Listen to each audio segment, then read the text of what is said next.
It's hard for me to believe we are still arguing about President Trump and Twitter. This has gone on for about 2 years now. During the campaign, a lot of the so-called experts in the press said, wow, he's really hurting himself with all these tweets.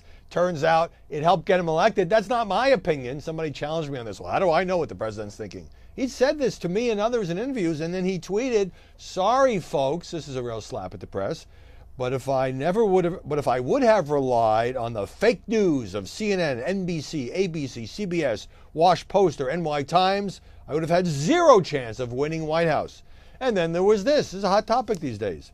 The fake MSM is working so hard trying to get me not to use social media. They hate that I can get the honest and unfiltered message out. And yeah, he's got 31 million followers. Whatever he tweets becomes big news. But the debate has taken a turn in recent days because even some of his own allies, Republicans on the Hill, some of his own advisors are suggesting that perhaps the president is undermining himself a bit on Twitter. Not that he shouldn't use it, but that perhaps he uses it too much or that he uses it in a way that is both a distraction or actually can undercut his agenda.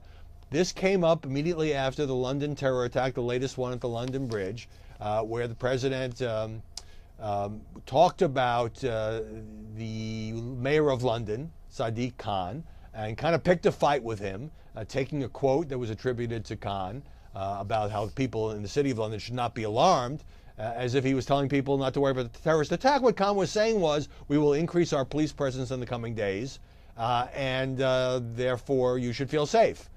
So that, of course, prompted a back and forth between Khan and President Trump. And there was also, rather than the usual sort of bland unifying statements that presidents often issue after a terrorist attack in another country, there was a pitch for his travel ban. In other words, turning it to domestic politics. So he got a lot of media criticism for that.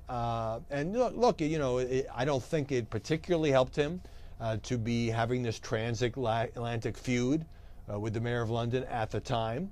And then that kind of morphed into more tweets from President Trump about the travel ban, which right now this is the second version because the first one was blocked by the courts. It is headed to the Supreme Court for some kind of final review, presumably. And the president tweeted about how this was the politically correct, watered down version, and the Justice Department should ask for a quicker hearing and do a tougher version. The thing that's kind of odd there is that the president ultimately oversees and controls the Department of Justice. And no action about a second travel ban or what the wording would be or how to appeal the first one would have been taken without his approval. So a lot of people said that this was not only questionable, but could undercut his own case before the Supreme Court. And one of those, interestingly enough, making that case was George Conway, who's a noted attorney who recently backed out of an offer to be an assistant attorney general in charge of the civil division, but who is known mainly for being the husband of Kellyanne Conway. Now, George Conway supports President Trump, but he said this would hurt the efforts. The only thing that matters, he said, was the ability of the Solicitor General to win 5 votes when the travel ban comes before the Supreme Court. Sad, he said. I wonder where he came up with that kind of line. And so, Trump sort of doubles down and triples down in this situation, and I happen to think, as much as it ticks off the press, which is often the target of many of these tweets, that it is a very effective mechanism for him. But when he's going after the mayor of London, going after his own Justice Department, and there's a report from the Washington Post that he made live tweet rebuttals on Thursday to James Comey when he goes up for his Hill testimony, which is going to be a major media event with all the broadcast networks carrying it as well as the cable networks, then it becomes more questionable whether or not the president is helping himself.